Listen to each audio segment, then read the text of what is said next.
Kardiologi adalah ilmu yang mempelajari tentang jantung. Kardio atau kor artinya jantung, logi artinya ilmu. Jadi kardiologi adalah ilmu yang mempelajari jantung.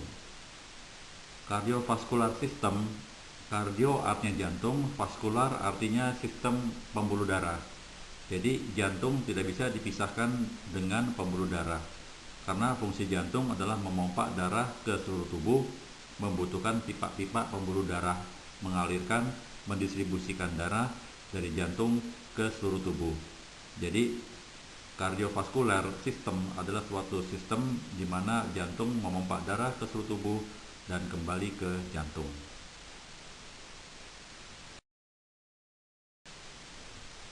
Ini adalah gambar dari anatomi jantung. Anatomi artinya bagian-bagian dari jantung. Jantung terdiri dari 4 ruangan. Yang di atas 2 ruangan bernama atrium yang berwarna biru muda, dan yang 2 ruangan di bawah bernama ventricle yang berwarna lebih tua. Atrium ada 2, yaitu atrium kanan dan atrium kiri, right atrium ataupun left atrium. Darah dari seluruh tubuh akan masuk ke dalam atrium kanan. Berbarengan dengan darah dari paru-paru akan masuk ke atrium kiri. Kemudian atrium akan berkontraksi sehingga darah akan berbarengan turun ke ventricle. Dari atrium kanan akan turun ke ventricle kanan melalui katup tricuspidalis atau katup berdaun 3. Dari atrium kiri akan turun ke ventricle kiri atau left ventricle melalui katup mitralis atau katup berdaun 2. Kemudian sesampai di ventricle, maka ventricle akan kontraksi sehingga darah yang di ventricle kanan akan ke paru-paru atau ke arteri pulmonary atau arteri pulmonal melalui katup pulmonary valve atau katup pulmonal.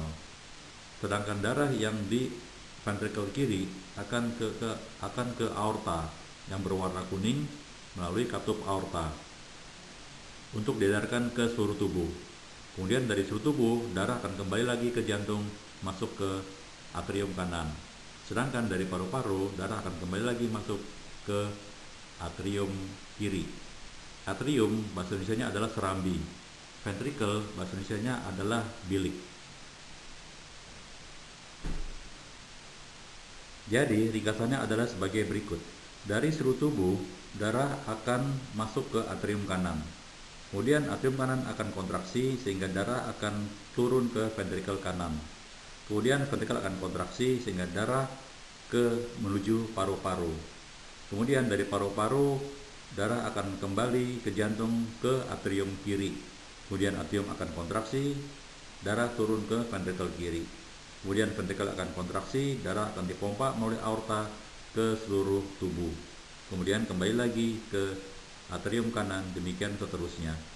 Panah yang berwarna biru itu artinya melalui pembuluh darah vena. Tidak mengandung oksigen, tetapi banyak mengandung karbon dioksida dan sampah-sampah sisa-sisa metabolisme. Panah yang berwarna merah artinya melalui pembuluh darah arteri. Banyak mengandung oksigen untuk diedarkan ke seluruh tubuh. Nah, ini adalah video animasi tentang sistem kardiovaskular.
Jadi, kita mengenal 3 macam pembuluh darah.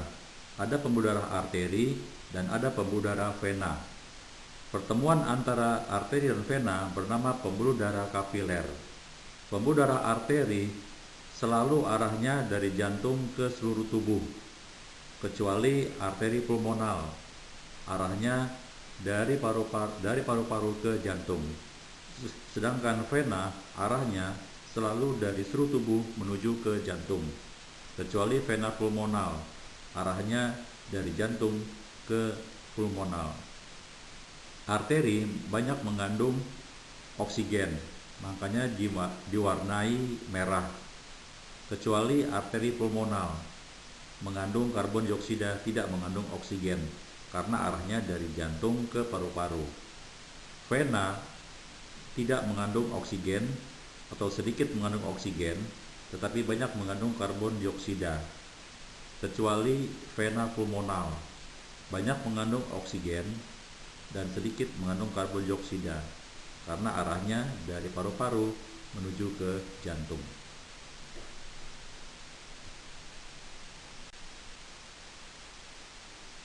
Jadi untuk kardiovaskuler terdapat 3 sistem. Yang pertama disebut sirkulasi sistemik, yaitu arahnya dari jantung melalui pembuluh darah arteri ke seluruh tubuh, kemudian ke pembuluh darah vena menuju ke jantung. Yang kedua, sirkulasi pulmonal. Pulmo artinya paru-paru, artinya sirkulasi paru-paru. Dari jantung melalui arteri pulmonal menuju ke paru-paru.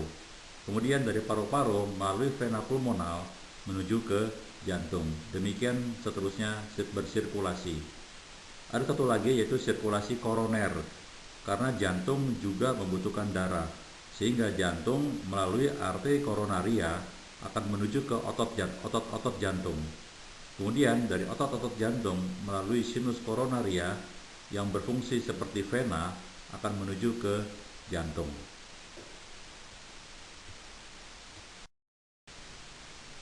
Nah, ini adalah gambaran dari arteri koronaria, yaitu darah yang memberikan makanan kepada otot jantung. Ada 2, yaitu arteri koronaria kanan dan arteri koronaria kiri, atau right coronary artery dan left coronary artery.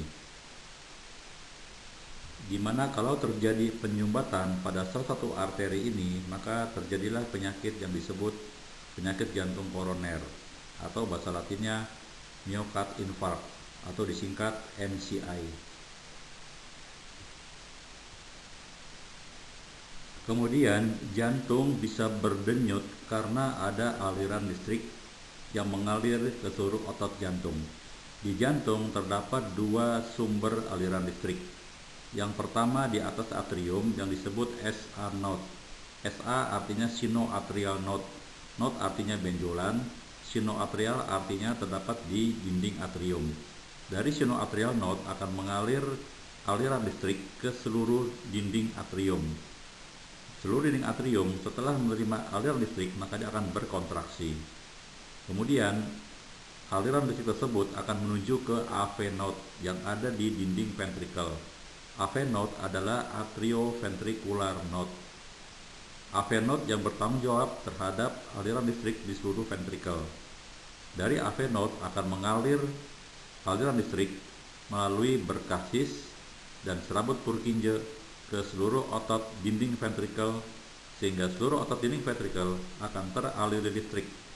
Pada saat seluruh dinding ventricle teraliri listrik, maka terjadi kontraksi ventricle.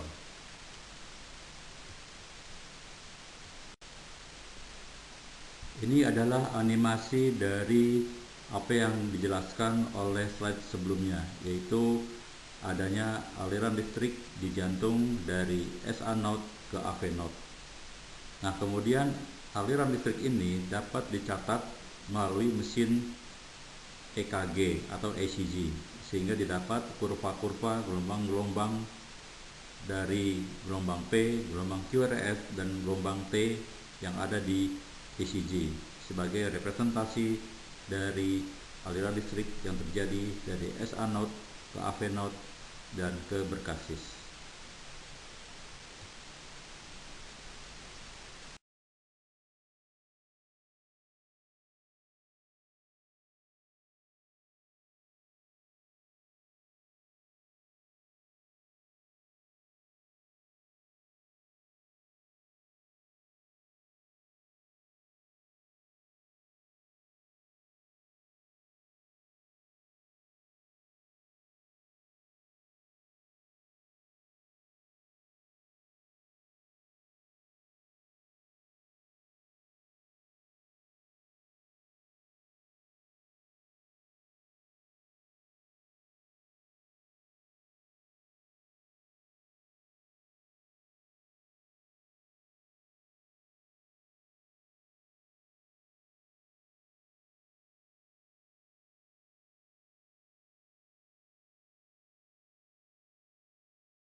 Ini adalah pembagian dari darah manusia, di mana darah terdiri dari dua bagian.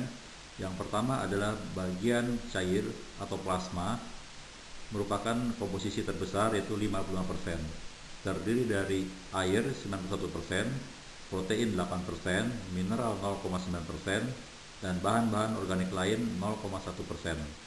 Sisanya 45% itu disebut sel darah, di mana sel darah terdiri dari tiga bagian, yaitu sel darah merah bernama eritrosit, sel darah putih bernama leukosit, dan keping pembuku darah bernama trombosit.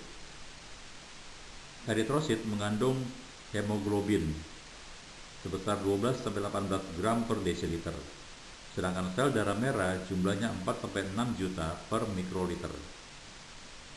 Sel darah putih jumlahnya 5.000 10.000 per mikroliter. Terdiri dari yang jenis A granulosit, yaitu neutrofil, basofil, eosinofil dengan masing-masing persentasenya. Kemudian yang kedua adalah A granulosit, terdiri dari limfosit dan monosit dengan masing-masing presentasinya. Yang ketiga adalah trombosit, yaitu keping pembuku darah, jumlahnya 150.000 sampai 450.000 per mikroliter. Volume darah orang dewasa kira-kira 5 sampai 6 liter. Sedangkan serum adalah jika plasma dikurangi dengan faktor-faktor pembekuan darah, maka itu dinamakan serum.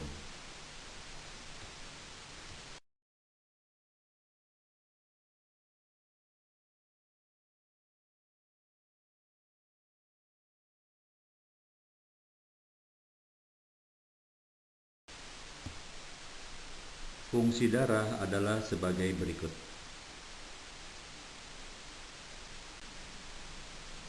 Ini adalah penyakit-penyakit yang sering terjadi pada kardiovaskular sistem.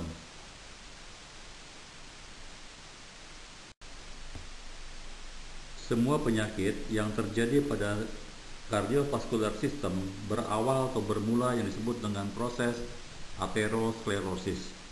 Inilah proses aterosklerosis, yaitu merupakan penebalan dan hilangnya elastisitas dinding arteri karena timbunan substansi lemak yang mengeras yang disebut plak, yang menyebabkan pembuluh darah arteri menyempit dan mengeras sehingga aliran darah menjadi terganggu.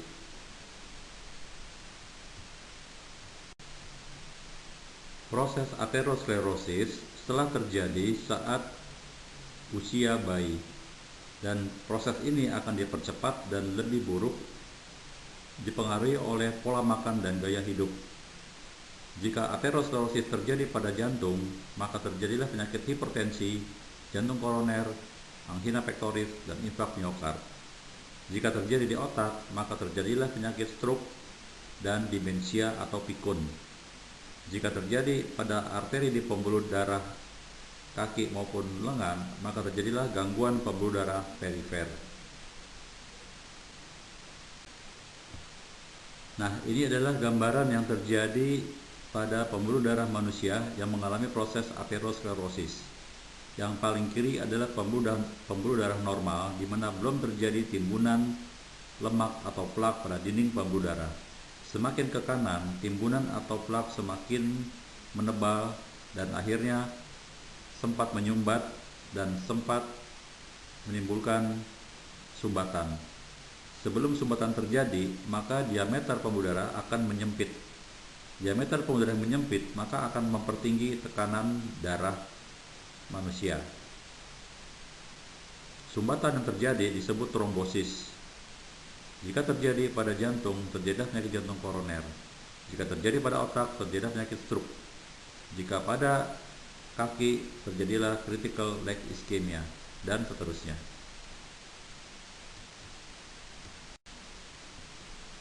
Nah, ini adalah macam-macam lemak atau lipoprotein yang berperan dalam proses aterosklerosis. Dari semua lemak yang perlu diperhatikan adalah kolesterol. Kolesterol terbagi menjadi dua bagian, yaitu kolesterol jahat atau LDL dan kolesterol baik yaitu HDL.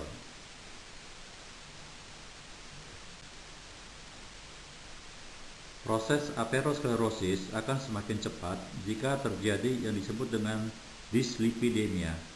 Dislipidemia artinya kelainan metabolisme lipid atau lemak yang ditandai dengan peningkatan atau penurunan fraksi lipid dalam plasma. Misalnya terjadi peningkatan kolesterol total, atau meningkatnya LDL, atau meningkatnya trigliserida, atau menurunnya kadar HDL. Semua itu akan berproses untuk terjadinya proses aterosklerosis. Ini adalah bagan nilai-nilai normal dari kolesterol total, LDL, HDL, maupun trigliserida.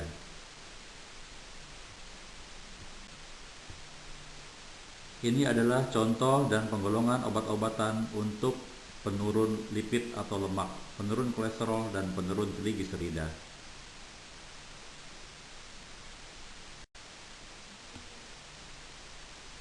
Yang ditakutkan dari proses aterosklerosis adalah terjadinya penyakit jantung koroner atau yang disebut dengan myocard infarct atau disingkat MCI, yaitu adanya sumbatan pada pembuluh darah jantung sehingga suplai makanan menurun dan menyebabkan kematian sel otot jantung. Gejalanya seperti rasa nyeri pada dada kiri yang menjalar ke lengan kiri, bahu kiri, rahang kiri, yang digambarkan seperti rasa tertekan atau rasa terhimpit.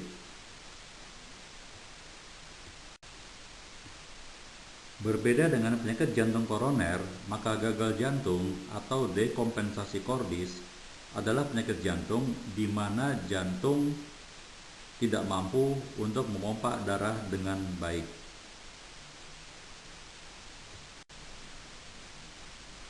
Berbeda dengan penyakit jantung koroner yang penyebabnya adalah adanya sumbatan pada arteri koronaria, maka gagal jantung penyebabnya adalah hipertensi, di mana hipertensi atau tekanan darah tinggi akan membuat kerja jantung menjadi lebih berat, sehingga pada suatu saat jantung akan mengalami kelelahan dan tidak bisa memompa darah dengan baik ke seluruh tubuh.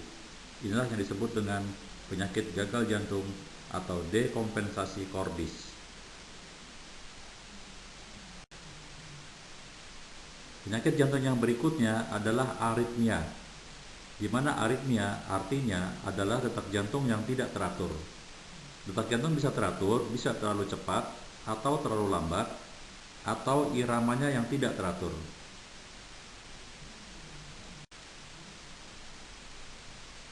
Pada frekuensi detak jantung yang normal adalah 60-100 kali dalam semenit.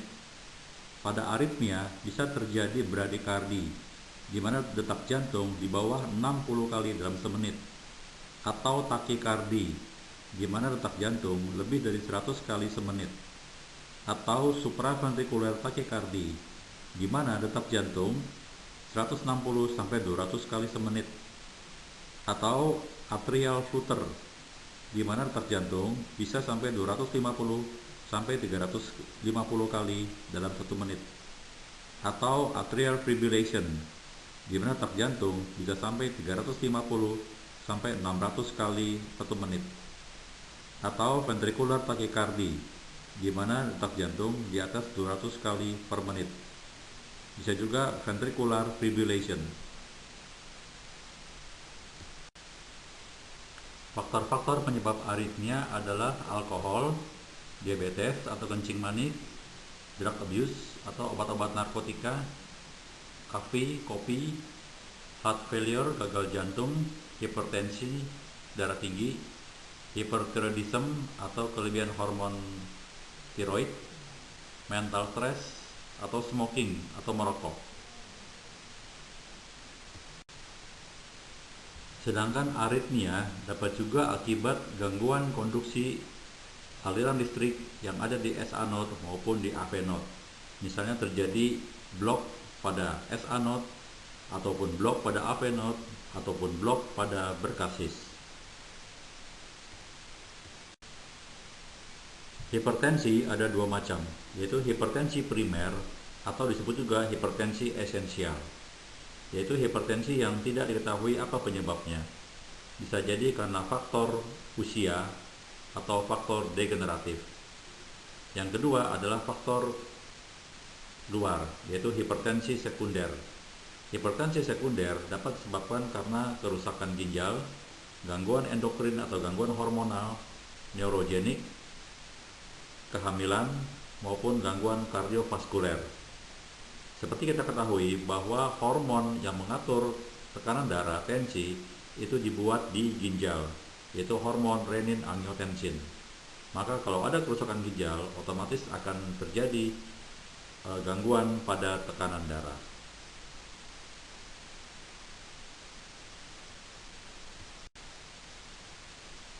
Dalam mengukur tekanan darah, kita mendapatkan dua nilai.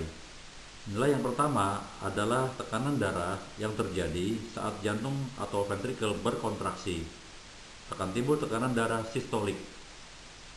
Yang kedua adalah saat jantung berelaksasi. Akan dapat tekanan darah diastolik. Tekanan sistolik selalu lebih tinggi dari tekanan diastolik. Untuk mengukur tekanan darah, kita mengukur tekanan darah yang ada di lengan atas, kiri maupun kanan. Ini adalah bagian tekanan darah yang normal dan borderline dan hipertensi ringan, sedang, berat maupun sangat berat.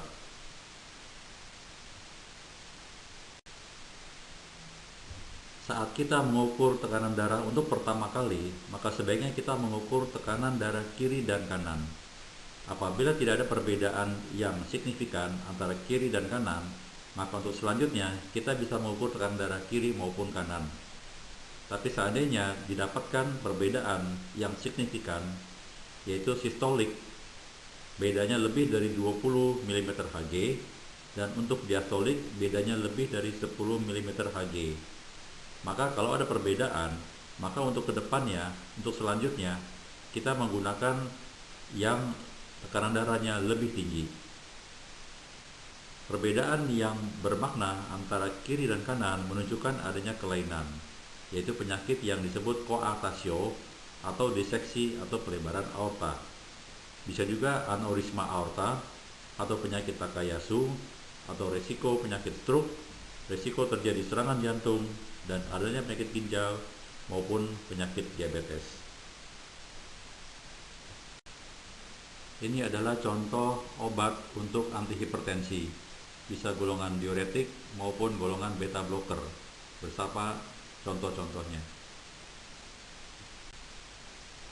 Ini adalah macam-macam dari pengobatan antihipertensi, bisa alpha blocker maupun alpha beta blocker bersama contoh-contoh obatnya.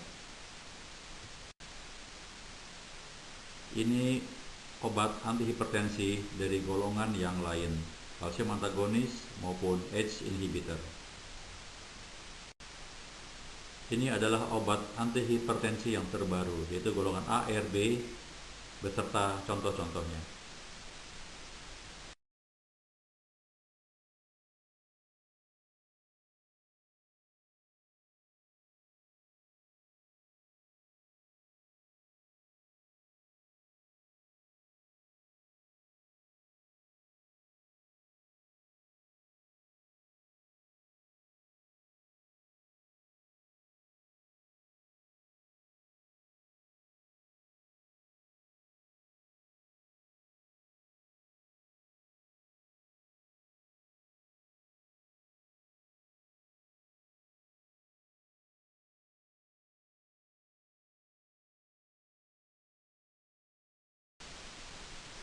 Ini adalah bagan yang menunjukkan penggunaan golongan obat-obat antihipertensi yang disesuaikan dengan patofisiologi terjadinya hipertensi.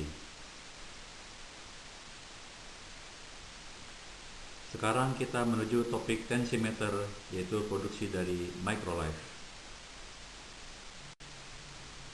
Ini tensimeter yang konvensional yang disebut mercury sphygmomanometer. Disebut merkuri karena dia masih menggunakan air raksa dan perlu pompa kepada balon manset, dan dokter harus berkonsentrasi untuk mendengar suara detak nadi pada lengan siku dan melihat air raksa turun pada menunjuk tabung air raksa. Ini yang disebut dengan aneroid sphygmomanometer. Cara kerjanya sama dengan tensi konvensional. Hanya bedanya ini tidak menggunakan merkuri atau air raksa, tapi sebagai penggantinya menggunakan pegas dan menggunakan jarum penunjuk-penunjuk angka. Ini yang disebut dengan digital sphygmomanometer, di mana dokter tidak perlu menggunakan stetoskop untuk mendengar denyut nadi yang di lengan siku, tapi cukup memasang manset dan pencet tombol power, maka dia akan memompa sendiri dan melepas sendiri, dan akan keluar berapa tekanan sistolik sampai digit satuan terkecil, dan diastolik bahkan langsung tercatat detak nadinya. Ini adalah gambar cara memasang manset yang benar. Ini gambar menunjukkan cara memasang manset yang benar. Perhatikan arah panah yang terdapat pada manset harus searah dengan arah jalannya nadi brachialis. Juga perhatikan pipa yang tersambung pada manset harus berada di sisi dalam, bukan di sisi luar. Jarak antara ujung manset dengan lipat siku itu kurang lebih 2 cm.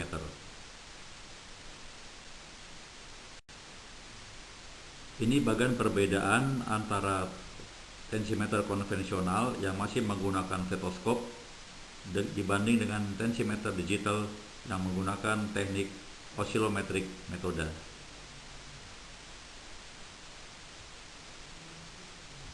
Ini keunggulan dari tensimeter digital produksi Microlife, yaitu bisa mendeteksi AFib, yaitu atrial fibrillation, dan menggunakan teknologi MAM, yaitu mengukur 3 kali secara otomatis berturut-turut untuk mendapatkan hasil yang akurat. Dan juga bisa mendeteksi PAD, yaitu dapat mendeteksi kelainan irama detak jantung atau aritmia. Juga terdapat variasi ukuran manset yang disesuaikan dengan kondisi pasien.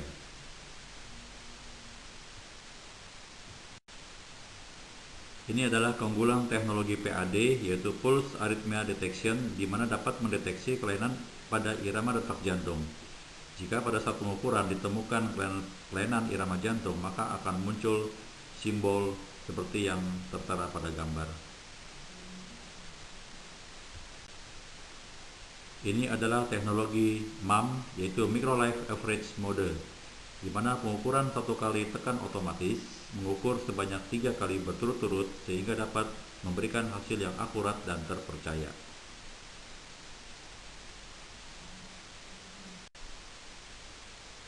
Ini adalah keunggulan teknologi AFib, yaitu atrial fibrillation.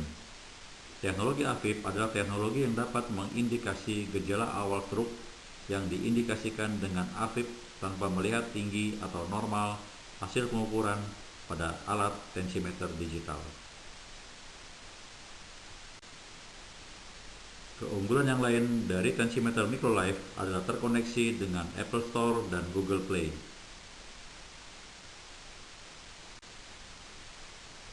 Sekarang kita beralih ke topik berikutnya, yaitu mengenai temperatur. Temperatur adalah suhu tubuh manusia.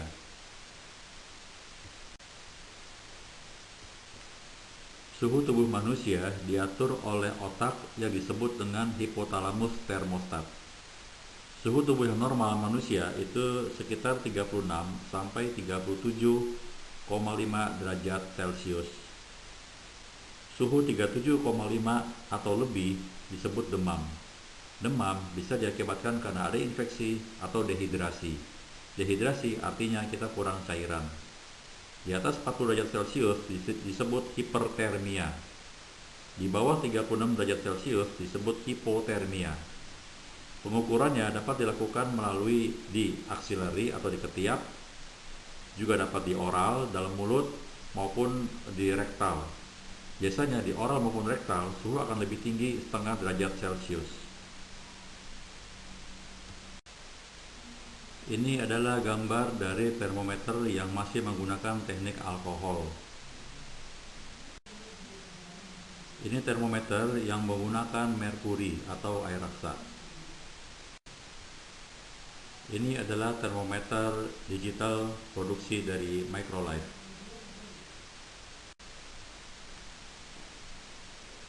Prinsip dasar termometer digital, setiap jenis logam pada temperatur tertentu memiliki tegangan tertentu pula. Pada temperatur yang sama, logam A memiliki tegangan yang berbeda dengan logam B. Maka terjadilah beda tegangan. Meskipun sangat kecil, ukuran milivolt yang dapat dideteksi. Inilah dasar kerja dari termometer digital. Sedangkan termometer infrared, cara kerjanya adalah prinsip dasar termometer infrared adalah bahwa semua objek memancarkan energi inframerah. Semakin panas suatu benda, maka molekulnya semakin aktif dan semakin banyak energi inframerah yang dipancarkan. Ini adalah gambaran dari termometer infrared produksi Microlife.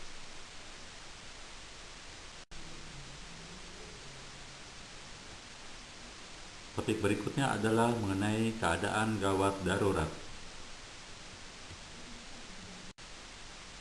Dalam keadaan pasien gawat darurat, ada tanda-tanda vital yang harus dimonitor secara terus-menerus. Yang pertama adalah denyut nadi, yang kedua adalah tekanan darah, yang ketiga adalah laju pernapasan, dan yang keempat adalah suhu tubuh.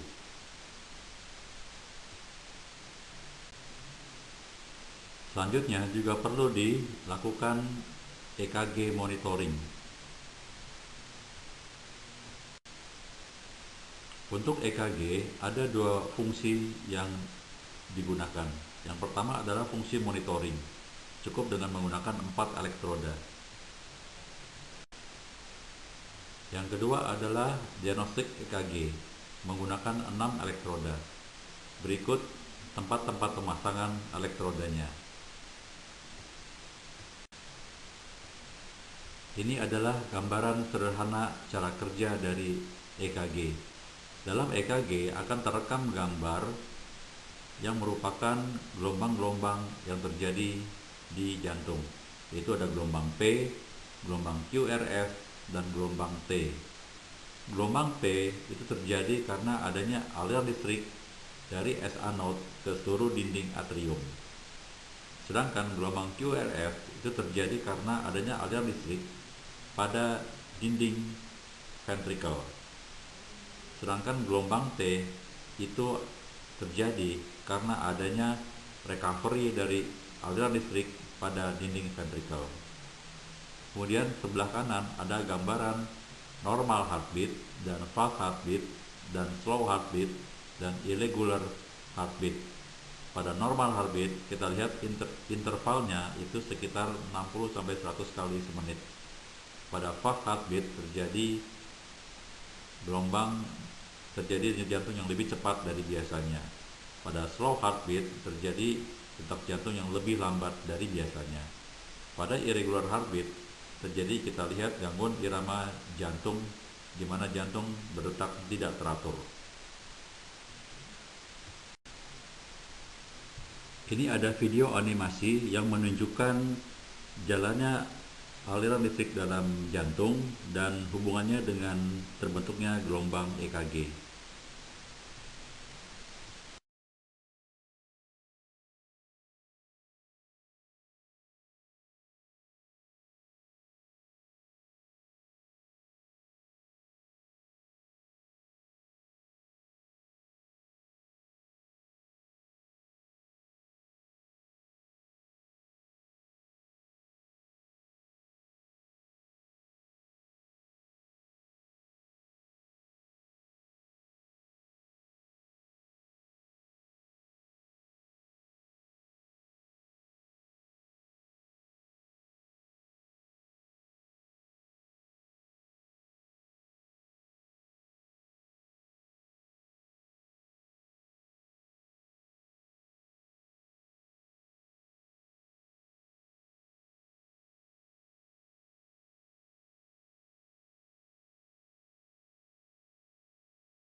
Ini adalah gambaran dari cara kerja EKG.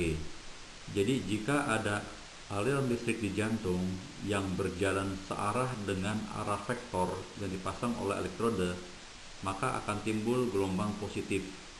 Gelombang positif atau gelombang yang mencuat ke atas.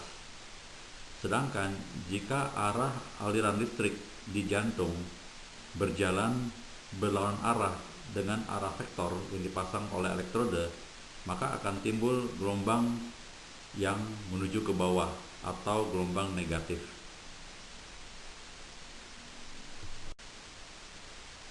Nah, berdasarkan dari cara kerja slide sebelumnya, dipasanglah beberapa elektrode dengan berbagai arah vektor, sehingga aliran listrik yang di jantung dari sinoatrial sampai ke ventricle akan terekam sebagai gelombang-gelombang yang defleksi positif maupun defleksi negatif sesuai dengan arah vektor.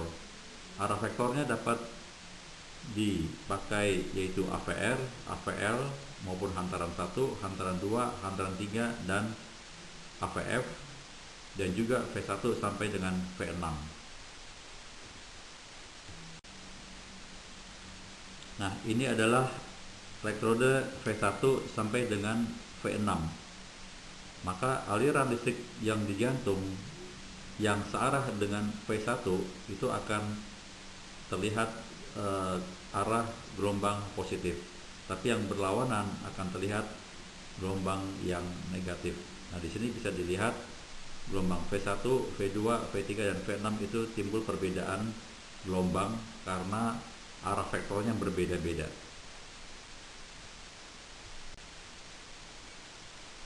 Ini adalah pola dasar dari sebuah gelombang EKG. Meskipun dalam EKG terdapat tidak harus persis seperti ini, tapi bisa terlihat pola dasarnya. Yaitu yang pertama adalah gelombang P yang diikuti dengan segmen PR, di mana juga terdapat PR interval. Kemudian ada gelombang QRS kompleks, kemudian disambung dengan segmen FT, dan ada gelombang T. Kemudian ada yang masuk dengan QT interval, yaitu yang dimulai dari gelombang Q sampai dengan akhir dari gelombang T.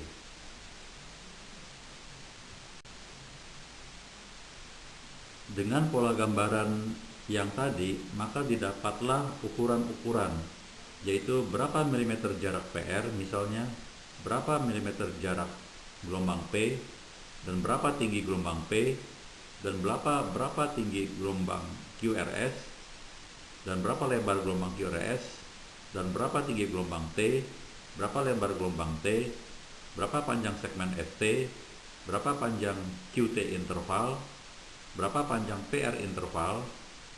Nah, dari ukuran panjang dan tingginya kita dapat melakukan interpretasi terhadap jantung.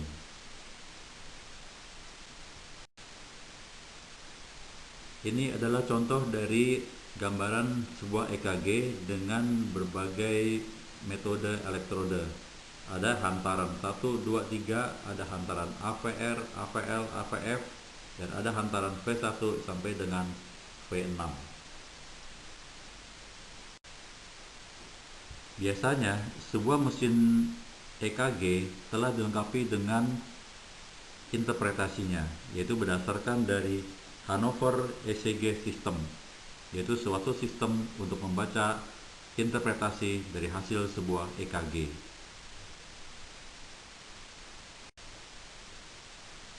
Dengan adanya ECG interpretation, dokter tidak perlu lagi menghitung-hitung berapa panjang dan berapa tinggi gelombang dari masing-masing EKG, tapi cukup dengan membaca hasil ECG interpretation. Selanjutnya kita akan bahas tentang oximetry. Ini adalah ilustrasi dari cara kerja pulse oximetry, di mana alat pulse oximetry akan memancarkan sinar infrared ke ujung jari kita. Kemudian infrared tersebut oleh sel darah merah yang ada di kapiler ujung jari kita, jika mengandung oksigen, akan dipantulkan. Tapi jika tidak mengandung oksigen, maka sinar inframerah tersebut akan diserap. Sehingga dapat dihitung persentase berapa sinar infrared yang diserap dan berapa yang tidak diserap. Dengan demikian bisa didapat saturasi oksigen di dalam sel darah merah. Kadar saturasi oksigen yang normal adalah 95-100%. Jika di bawah 95-80%, menandakan tanda lampu kuning. Tapi di bawah 80% artinya berbahaya dan harus segera pergi ke rumah sakit. Oximetri yang umumnya adalah mengukur oksigen saturasi dalam persen dan peripheral pulse rate, yaitu detak nadi dalam 1 menit.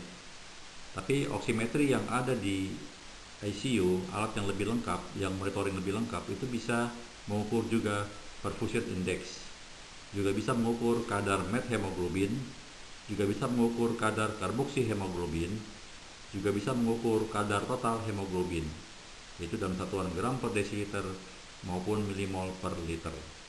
Oximetri adalah satu alat yang bersifat non-invasif. Nah, ini adalah sebuah contoh layar monitor dari sebuah alat monitoring yang dapat mengukur pulse oximetry, di mana pada angka nomor 2 itu adalah nilai dari saturasi oksigen darah pasien.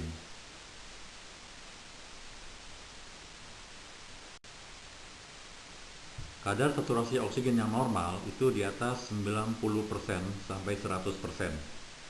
Di bawah 90% disebut hipoksemia. Bisa terjadi pada chronic obstructive pulmonary disease atau penyakit paru obstruksi kronis. Juga bisa pada asma, pada serangan jantung, pada gagal jantung, pada anemia, pada pneumonia. Pneumonia artinya infeksi pada paru-paru, misalnya pada COVID, TBC, emfisema, ya, dan kanker paru-paru.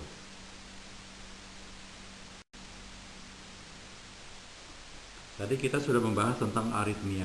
Aritmia adalah detak jantung yang tidak teratur, bisa terlalu cepat, terlalu lambat, atau iramanya tidak teratur.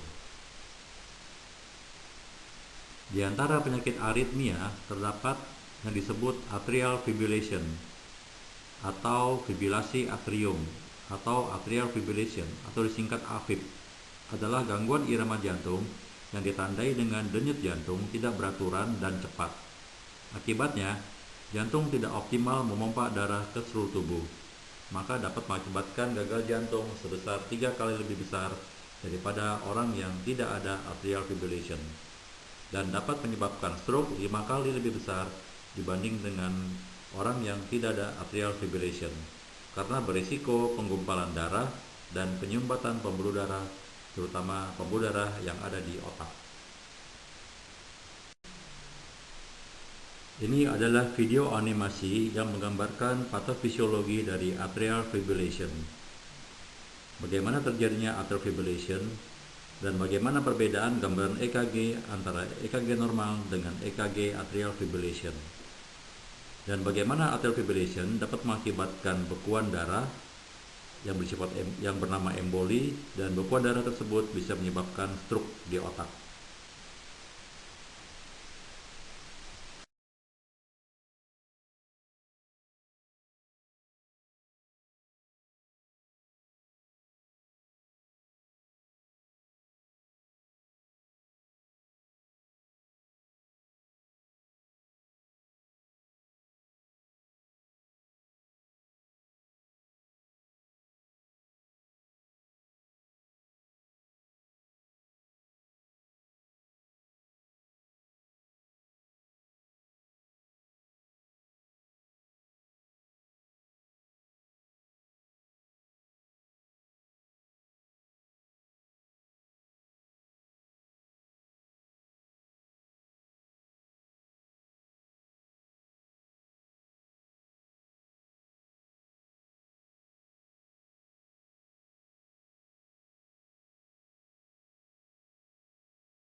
Pada detak jantung yang normal, frekuensinya adalah 60 kali 100 kali per menit, di mana iramanya disebut sinus rhythm atau irama yang teratur. Sedangkan pada atrial fibrillation, frekuensi detak jantung bisa di atas 100 kali per menit, di mana iramanya adalah irama yang tidak teratur atau aritmia. Ini adalah gambaran perbedaan EKG antara detak jantung yang normal dengan detak jantung yang ada atrial fibrillation. Atrial fibrillation terbagi menjadi 3 bagian. Yang pertama adalah paroxysmal atrial fibrillation. Artinya terjadinya atrial fibrillation sewaktu-waktu. Kemudian yang kedua adalah persistent atrial fibrillation. Artinya dalam keseharian lebih banyak terjadi atrial fibrillation daripada keadaan normalnya. Yang ketiga adalah permanent atrial fibrillation. Artinya terjadi atrial fibrillation sepanjang hari dan terus-menerus tanpa diselingi dengan irama yang normal.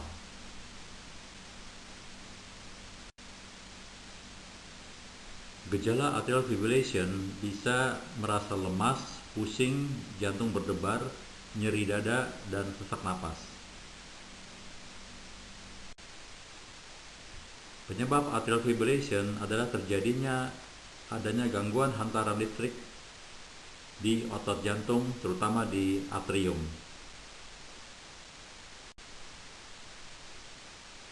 Faktor-faktor pencetus penyebab atrial fibrillation adalah konsumsi kafein atau alkohol, konsumsi obat batuk pilek, merokok, tekanan darah tinggi, penyakit jantung koroner, penyakit jantung bawaan, kelainan katup jantung, maupun serangan jantung. Penyebab lain atrial fibrillation adalah hipertiroidisme, yaitu berlebihnya kadar hormon tiroid, maupun serangan jantung, infeksi virus, sleep apnea, gangguan metabolik, dan penyakit paru-paru. Faktor komorbid atrial fibrillation. Artinya atrial fibrillation dapat timbul pada keadaan sebagai berikut, yaitu berusia lanjut, menderita obesitas atau berat badan berlebih, memiliki keluarga yang juga mengalami atrial fibrillation. Untuk mendiagnosis atrial fibrillation dapat dilakukan pemeriksaan EKG atau Holter monitor, yaitu EKG portable yang dapat merekam aktivitas listrik jantung selama 24 jam atau lebih. Juga dapat dilakukan EKG treadmill, yaitu tes EKG yang dilakukan pada pasien berjalan atau berlari di atas mesin treadmill. Juga dapat dilakukan foto ronsen dada untuk melihat kondisi jantung dan paru-paru secara visual. Selain itu, untuk diagnosis atrial fibrillation juga dapat dilakukan echo jantung untuk memeriksa bentuk dan fungsi jantung secara lebih detail. Juga dapat dilakukan tes darah, dilakukan guna memeriksa kadar kolesterol pasien yang seringkali meningkat pada seseorang yang menderita penyakit jantung. Prinsip dari pengobatan atrial fibrillation adalah yang pertama, menormalkan frekuensi denyut jantung. Yang kedua, menormalkan irama denyut jantung. Untuk menormalkan frekuensi denyut jantung dapat diberikan obat-obat aritmia seperti obat beta blocker, digoxin, amiodaron, atau antagonis kalsium. Sedangkan untuk pengobatan menormalkan irama denyut jantung dapat dilakukan kardioversi atau kejut listrik jantung. Dapat juga dilakukan ablasi jantung dengan menghancurkan bagian jantung yang mengalami kerusakan dan mengacaukan aliran listrik pada jantung.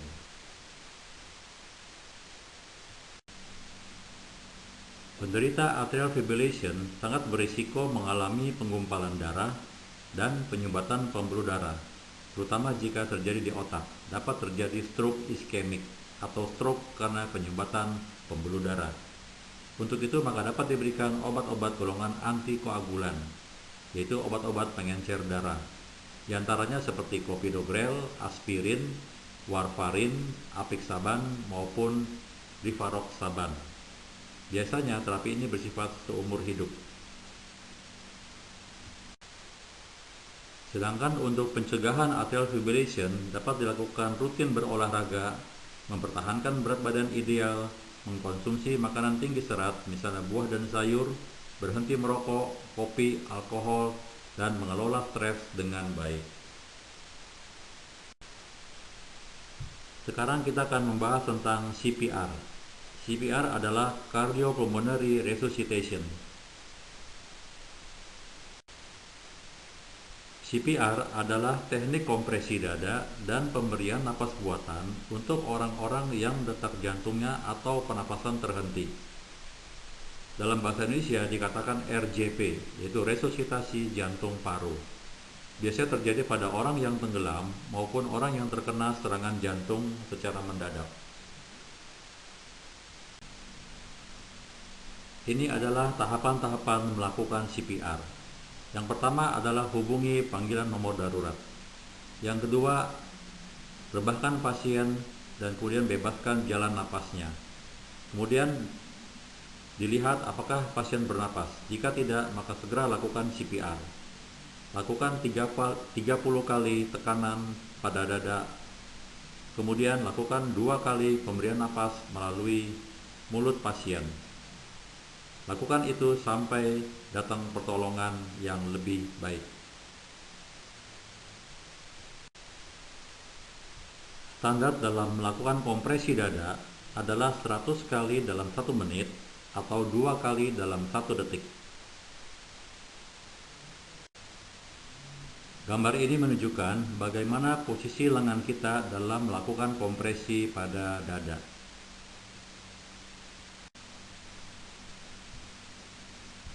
Gambar ini juga menunjukkan bagaimana posisi lengan kita saat melakukan kompresi pada orang dewasa, pada anak-anak, maupun pada bayi. Kedalaman penekanan kompresi adalah kurang lebih 5 cm pada orang dewasa dan 5 cm pada anak-anak dan 3,5 cm pada bayi.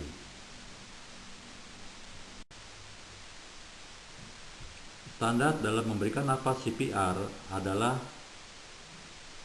diberikan 2 napas dalam 1 waktu dengan jeda waktu 1 detik. Sambil meniup napas, dilihat rongga dada, apakah ada kenaikan rongga dada. Jika ada kenaikan rongga dada, maka napas yang kita tiup berarti sudah masuk ke dalam paru-paru secara benar. Demikian training kardiologi. Jika ada yang ingin ditanyakan atau belum mengerti, silakan dapat hubungi nomor yang tertera pada layar PowerPoint. Terima kasih.